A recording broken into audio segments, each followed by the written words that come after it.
There he is. Oh my God. Alrighty. Look at Hello. that. Right now with a tiger. Hey man, nice. Yeah, Hi, Tiger. the Tiger King. Tiger King. Yeah.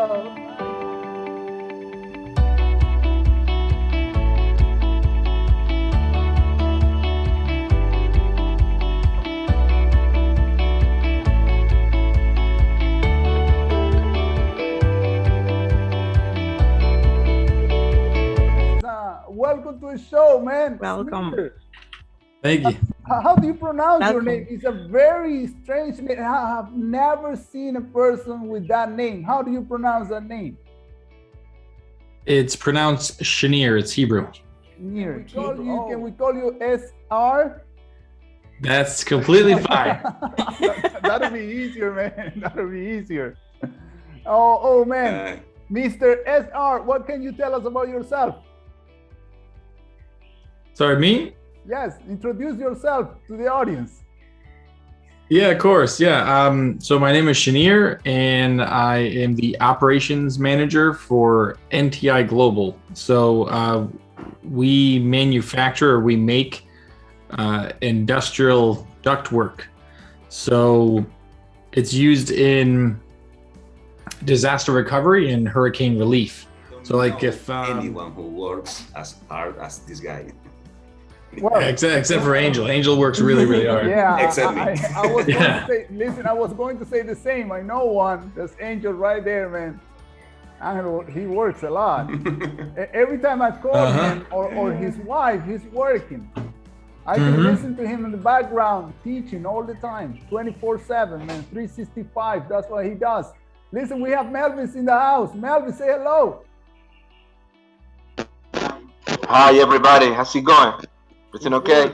We're good. We have a special guest, man. We are calling him SR because their name is too difficult to be pronounced. SR. And he's a workaholic.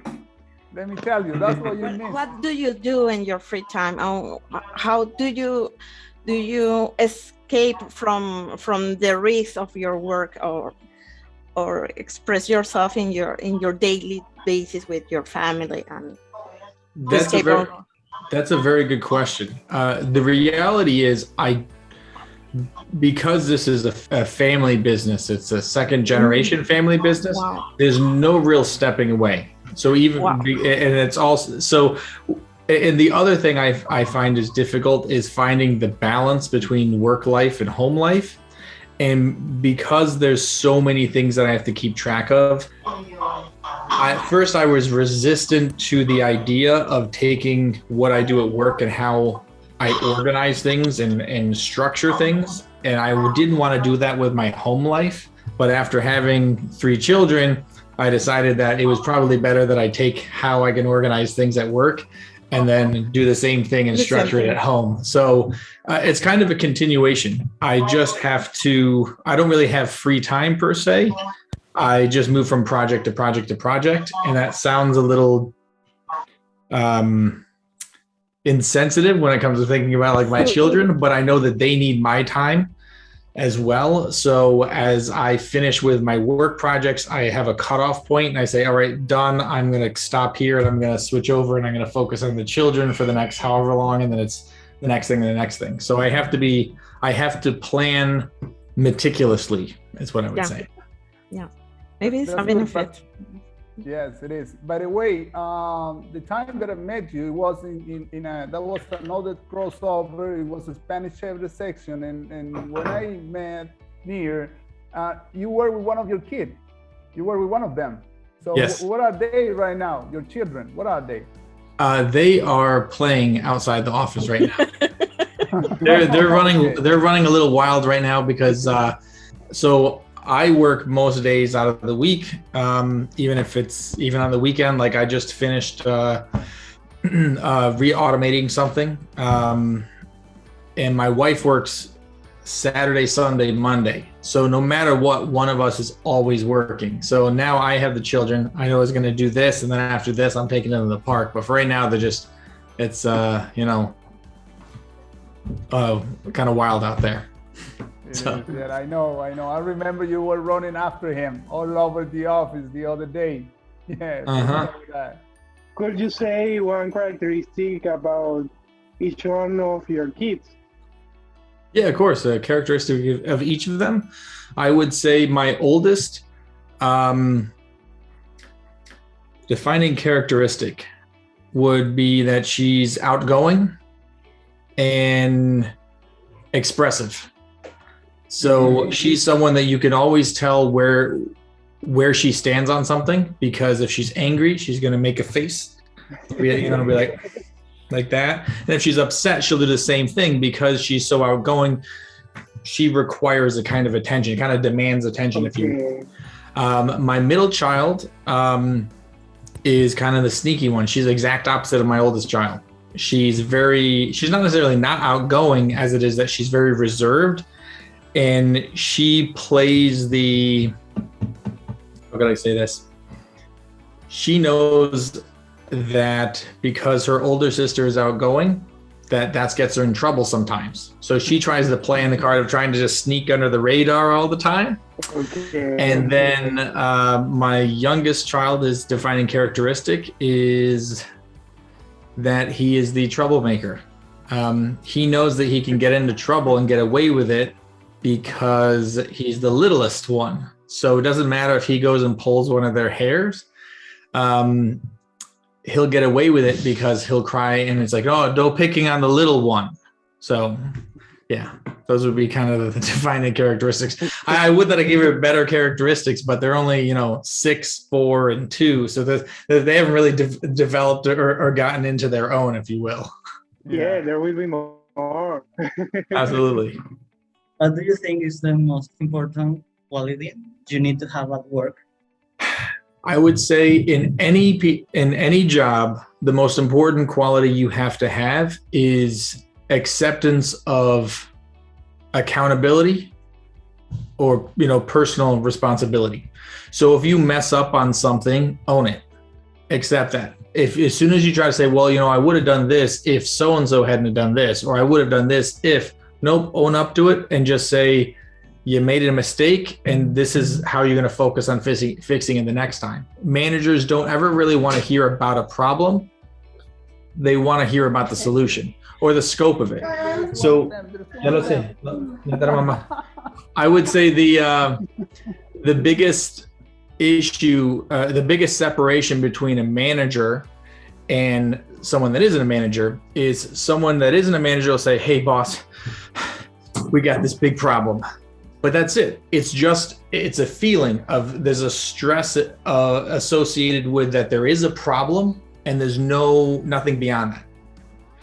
The manager would say, hey, there's a problem. 5 of these things didn't pass QC. So there's more detail to it. So as someone that's higher than a manager, someone that's like a director, like myself, you can say, okay, there's 5. All right, here's what I want you to do. Since there's only 5, we're going to do this and this. So you don't just come to me with a problem, you come to me with the full scope of what the issue is, not just a feeling that something might be wrong. I have all the details, and then I can make an informed decision. And that's what really is most important, I would say. Any other country? Okay, Raul connection is not good, but I listened to him asking you that if you have been abroad. When I was younger, my father and mother thought it was important for us to experience other cultures and to have a more broader approach to a broader understanding of how the world works. So I've been to many different countries. Of course, there are many more than I haven't visited, but I've been to Europe quite a few times. I've been to Mexico as well. I haven't really traveled in South America, although I'd like to. But mostly Europe, and of course, I've been to many different states within the U.S., which doesn't sound like you're absorbing different culture, but the reality is one of the reasons why the United States is such a tourist destination is because you can kind of pick and choose both the climate and culture that you want to experience. You know, if you go to Florida versus if you go to Oregon, they're completely different, both in climate and in culture. But yeah, I've been across Europe a few times, and for my honeymoon, I went to Scotland, which was a new experience for me. But yeah, England maybe like 4 times, Italy, France. Yeah. Okay. So we're going to take a quick commercial break, and we're coming back in a few seconds with more ELC Club. Sneer, we're looking for sponsors, man. I don't know if your company wants to sponsor us, man. We're looking for sponsors. We'll see. What We'll do you see. think about it?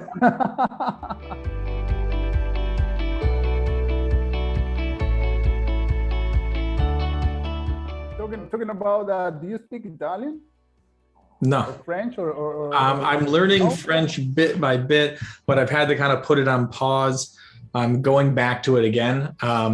But yes, it's my goal to learn French, and then following French, I'd very much like to learn Portuguese. Oh, that'll be nice. That'll be nice. He speaks very good Spanish. You know, we're gonna have a Spanish session at the end. Just continue with the question, but he speaks very good Spanish. I remember him saying one of the words. Do you remember the word, Angel?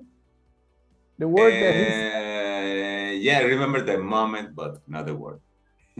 But I remember you Do were you surprised. remember the word? He might not even remember. Ajetreo. Ajetreo.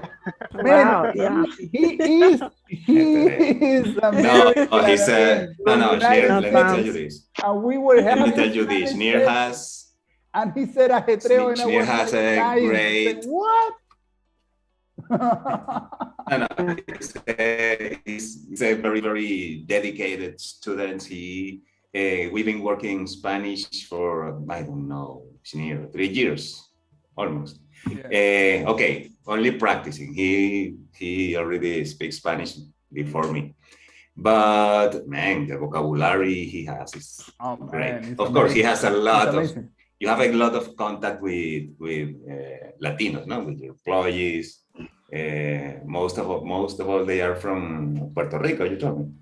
Yeah, most of them are from Puerto Rico or descendants from Puerto Rico. Although I do have a couple people from Cuba, and now that I have a facility down here in Texas, I have some from Mexico as well. So I get a healthy dose of varying colloquialism. It's a melting pot of Latin culture. Listen, absolutely. By the way, is there a way to say ajetreo in English? No, right? You don't have that word. I want to say it's more of a phrase in English. I want to say in English it's more like hustle and bustle. Hustle and bustle. I don't know if that's a good translation, you know, but I don't know. Sometimes there's words that just kind of are a feeling than like an actual, you know, putting words to it. You know what I mean? Okay, hello.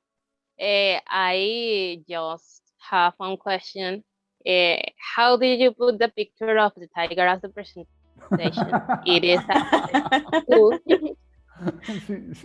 She was curious about it. She was like, okay, I have to ask this question. Come on. Yeah, so easy enough.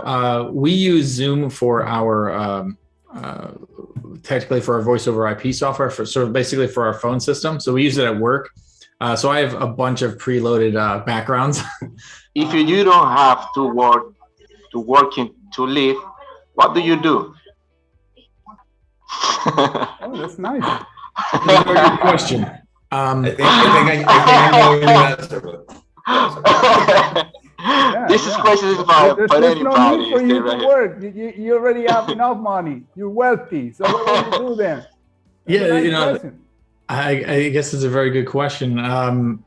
Both in with respect to, you know, what would you do in terms of, you know, now you finish working and now it's the retirement section of it. I don't know. Or if you're just saying, if you don't have to, if you said, look, money wasn't an issue, money's not a factor anymore, what would you do?